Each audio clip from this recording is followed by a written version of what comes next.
So this is the same idea for all the rest of the problems. We're just going to be looking at problems that have trickier and trickier pieces to them. So let's create a sign chart.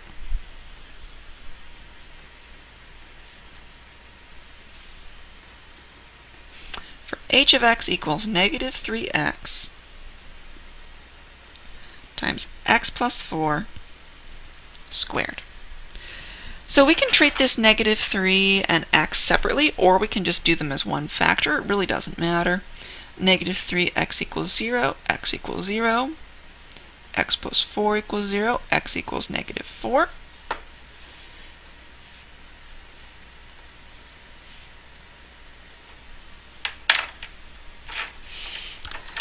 Now,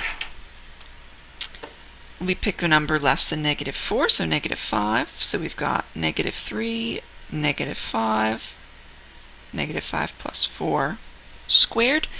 One of the key things to notice here, anything squared, remember, is positive. So regardless of what number we put in here, we actually don't even need to put a number in there. That's always going to be positive. We've got a negative and a negative. Negative times negative is a positive. So a number between negative 4 and 0, let's say negative 1.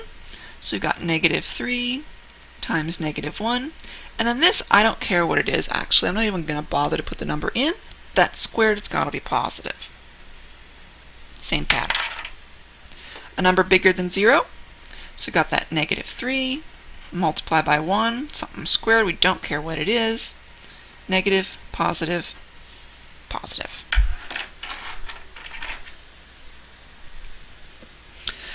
Okay, now let's start tossing in some transcendental functions. That's like sine and ln and all that kind of thing. Create a sign chart for j of x equals the natural log of x times x plus 2 cubed times e to the x. So now this is where you really need to have memorized the information that I gave you the key facts to know over here. Logarithmic functions, here's where we're talking about the zeros and the negatives and the positives. Exponential functions are always positive. They can actually never equal 0. So natural log of x, we can also solve this out by doing e to the power of x equals something to the 0 power, that's 1.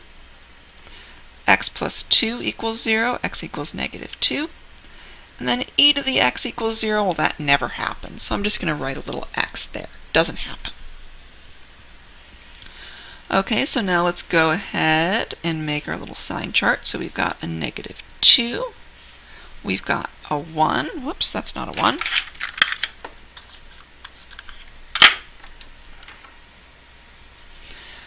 Okay, so now we're going to go along. We're going to go ahead and pick a number less than negative 2. So let's do natural log of negative 3, x minus 3, whoops, negative 3 plus 2, that's what that should be, going off right there, cubed, e to the negative 3rd power. Now, the first thing to notice here is that when we go to evaluate this natural log of negative 3, this is undefined.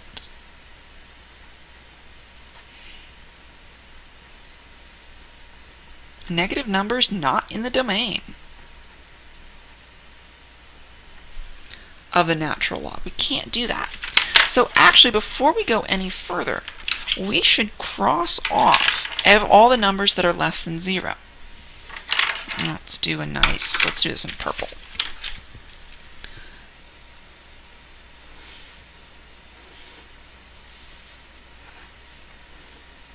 So this is at 0.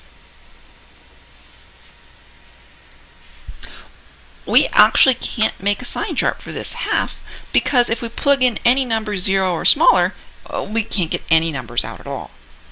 So that means that what we're actually going to be working with is just this little part over here. So we're going to be working now between 0 and 1, so that's 0.5. So natural log of 0.5. 0.5 plus 2 cubed, e to the 0.5. Remember, If this number is between 0 and 1, natural log is negative. This is positive, a positive cubed is positive, and e to the whatever is always positive. So that's negative overall. This one over here, let's pick a number bigger than 1. So 2. So natural log of 2. 2 plus 2 cubed, e squared.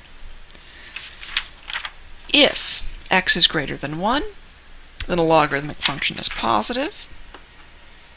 Positive cubed is positive, and e to the whatever is always positive.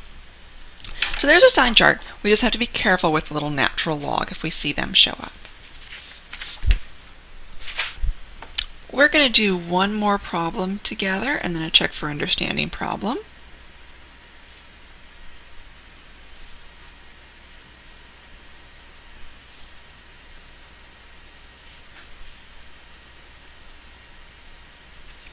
So here there's nothing to factor. We want to find both zeros and undefined points.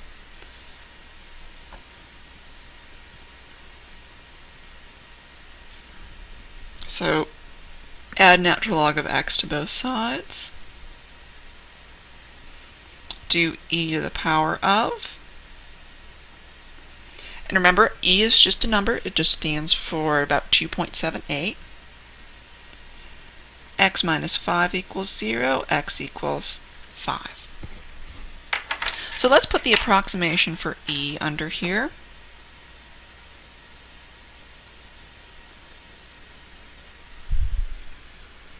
Excuse me, that's 2.718 right there. So when we draw our sign chart, e is going to go here. 5 is going to go there.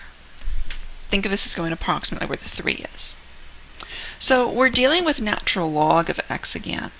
So we know that the domain, again, we can't put in any number 0 or smaller for this. So before we do anything else, I'm going to cut this off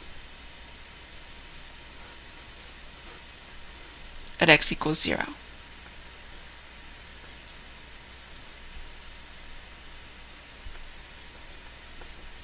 I think ln x is the only time you're really going to have to worry about that crossing off part of it. But make sure whenever you see this that you do that right off the bat. So we need a number between 0 and e, so 1 will be just fine. 1 minus the natural log of 1. That's particularly convenient because we know exactly what the value is of natural log of 1. So this is going to be 1 minus natural log of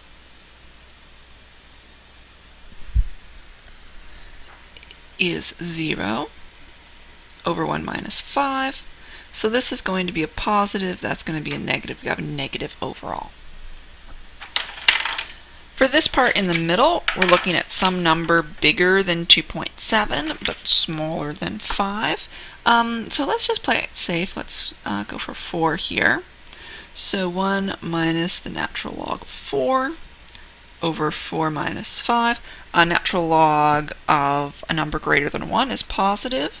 But the thing is that it's a little tricky to figure out exactly, is this positive number going to be bigger or smaller than 1? Because that makes a difference in terms of if this is positive or negative. So, we've got a little separate question over here.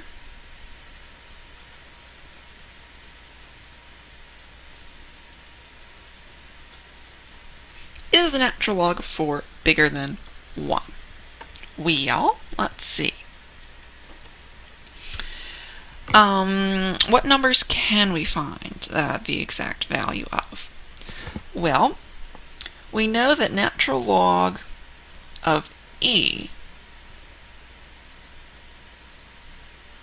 that's log base e of e.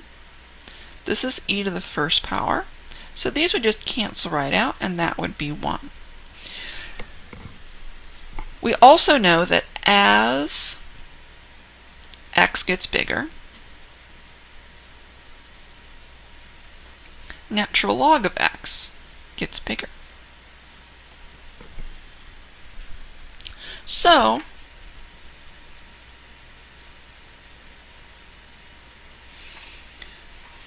because 4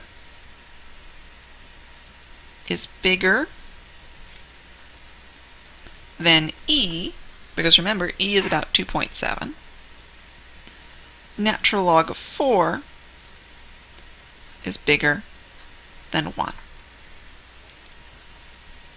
So the answer to this is yes. And that means over here we have 1 minus a number bigger than 1. 4 minus 5. So 1 minus a number bigger than 1, that's a negative. 4 minus 5, that's also a negative. And for the final piece de resistance, let's say we've got a number, let's call it 6.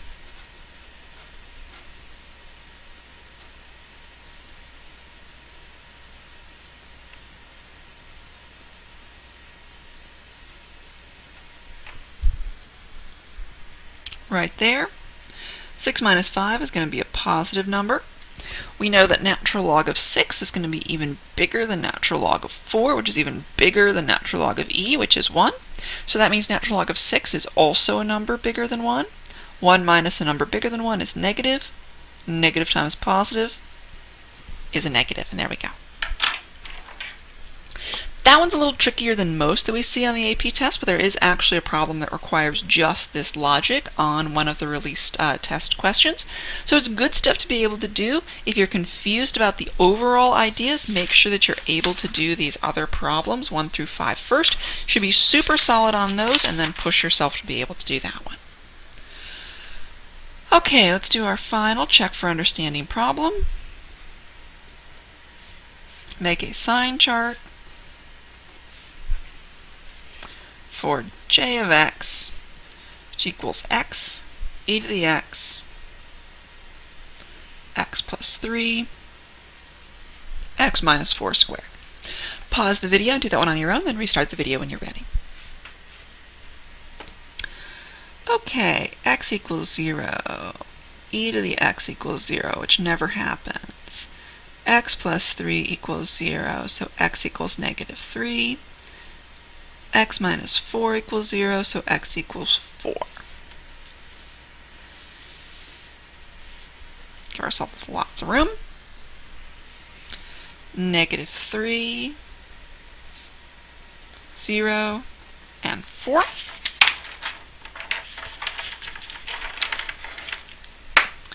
So pick a number less than negative 3, so call it negative 4. E to the whatever, we really don't care because it's always going to be positive.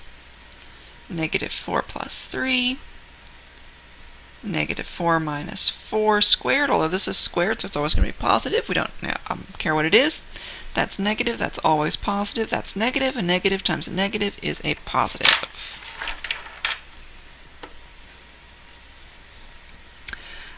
Between negative 3 and 0, so let's say negative 1. E to the negative 1 is always positive. Negative 1 plus 3. And then something squared is always positive. So negative 1 is negative. Negative 1 plus 3 is positive. We've got a negative overall.